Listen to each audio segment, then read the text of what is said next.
பெரியார் வந்து இந்த காலகட்டத்தில் இன்றைக்கி நாம் வாழக்கூடிய இந்த சமுதாய நிலைமையில் வந்து அவர் ரொம்ப அவசியம். அவருடைய சிந்தனைகளை வந்து நாம் வந்து உயர்த்தி பிடிக்க வேண்டிய தேவைன்றதும் அதிகரிச்சிருக்கிறதா தான் நான் வந்து ஃபீல் பண்ணுறேன். பின்னாடி காலகட்டங்களிலே நம்ம பெரியார் வந்து இந்த சமூகத்துக்கு பயன்பெறக்கூடிய பல விஷயங்களை வந்து நம்மகிட்ட சொல்லிட்டு போயிருக்கிறாரு. அதாவது கடவுளை மற மனிதனை நினை அப்படின்றத சொன்னார்.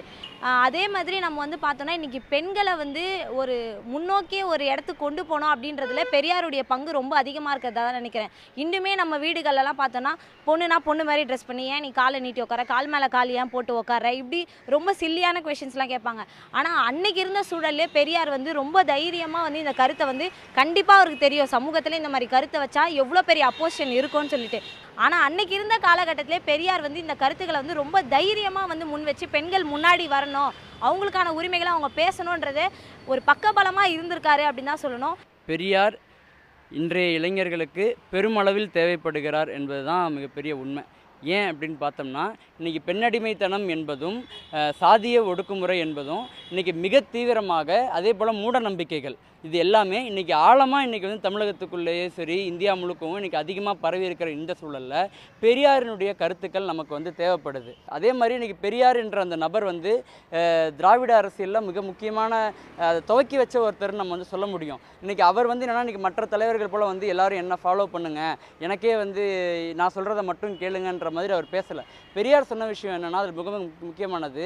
யார் எங்கு சொல்லியிருந்தாலும் எங்கு படித்திருந்தாலும் நானே சொன்னாலும் உனது புத்திக்கும் பொது அறிவுக்கும் பொருந்தாத எதையும் நம்பாத, உன்னோட அறிவுக்கு அதை ஊடத்துன்னு சொன்னார். பெண்களுக்காக அவர் பெண்ணே நீ வந்து மண்ணின் மானுடத்தில் வந்து சரிபாதி அப்படிங்கிறத பெரியார் வந்து உணர்த்தினார்.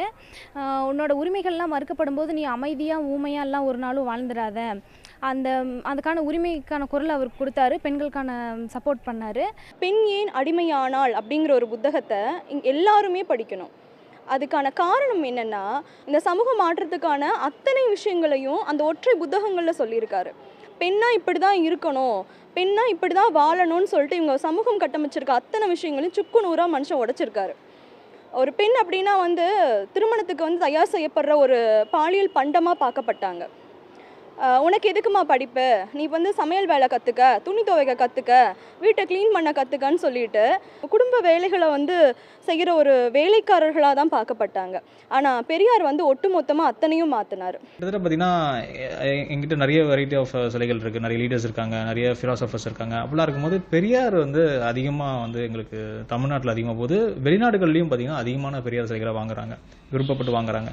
ஒரு ஷேக் வேராக் எப்படி நம்ம வந்து பேண்டு, பிரிஸ்ட் பிராண்டு, ஒரு கேப்பு, வாட்சு, இந்த மாதிரி நிறைய இடத்துல ஷேக் வேராவோட புகைப்படங்கள் எப்படி வருமோ அதே மாதிரி பெரியாரை வந்து அதிகமாக விரும்புகிறாங்க. கிட்டத்தட்ட பெரியாரும் இன்னும் கொஞ்சம் நாளில் வந்து ஷேக் வேரா மாதிரி கல்ட்டாக மாற்றத்துக்கான வாய்ப்புகளும் இருக்குது. பெரியார் பற்றி பேசும்போது பாரதிதாசனுடைய வரிகள் ரொம்ப அருமையான ஒரு வரிகள். அந்த வரிகளை பதிவு பண்ணணும்னு ஆசைப்பட்றேன். தொண்டு செய்த பழுத்த பழம் தூயதாடி மார்பில் விழும், மண்டை சுரப்பு உலகுதலும், மனக்குயில் சிறுத்தையிலும், அவர்தான் பெரியார் அப்படின்னு சொல்லிட்டு சொல்லியிருக்காரு. அதாவது இந்த சமூகம் ஒரு 2000 ஆண்டு காலமாக வந்து இந்த நாட்டை வெறும் ஒரு 3% மக்கள் மட்டுமே வந்து இந்த 97% மக்களை வந்து அடிமைப்படுத்தி கொண்டிருந்த அந்த காலகட்டத்தில் அந்த 19ஆம் நூற்றாண்டு 20ஆம் நூற்றாண்டு இந்த வாக்கில் எவ்வளோ மிகப்பெரிய ஒரு சமூக சீர்திருத்தத்தை செஞ்சவர் பெரியார் அப்படின்னு சொல்ல முடியும். ரொம்ப குறுகிய வட்டத்தில் அவர் சொல்லிட முடியாது. ஏன்னா பெரியார் அவர் தொடாத டாப்பிக்கே இல்லை அப்படின்னு சொல்ல முடியும். அவர் சாதி ஒழிப்பு பற்றி ரொம்ப அதிகமாக பேசியிருக்காரு, பெண் விடுதலை பற்றி அதிகமாக பேசியிருக்காரு.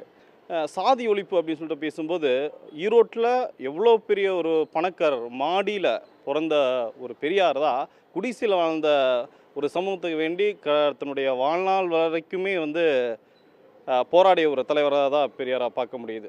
அவரோட மொத்த வாழ்நாட்கள் 34,433 நாட்கள். அதில் பெரும்பாலான நேரங்களை பேசுகிறதுக்கும் எழுதுறதுக்குமே பயன்படுத்தியிருக்காரு. பொதுநலமாக நம்மளோட நாட்டு மக்களுக்காக தான் அதை சொல்லியிருக்காரு. இது மட்டும் இல்லாமல் அவரோட மொத்த பயண தூரம் 15,12,000 கிலோமீட்டர். இது பூமியை முழுசாக 33 முறை சுற்றி வந்ததுக்கு சமமாக இருக்குது. இது எதுக்காக? எல்லாம் பெண் விடுதலை, சமூக விடுதலை, இதுக்காகத்தான் அதிகமாக அவர் சொல்லியிருக்காரு. 114 நூல்களை மானிட சமுதாயத்துக்காக கொடுத்துருக்காரு. அது எல்லாம் தத்துவமாக்கியும் கொடுத்துருக்காரு. 10 வயது சிறுவனா மேடை ஏறி பகுத்தறிவு பிரச்சாரம் பண்ண பெரியார் சமூக நீதிக்காக இன்னைக்கும் தேவைப்படுறாருங்கிறது சும்மாவா? உடனுக்குடன் செய்திகளை தெரிந்து கொள்ள சன் நியூஸ் பெல் ஐகானை கிளிக் பண்ணுங்க.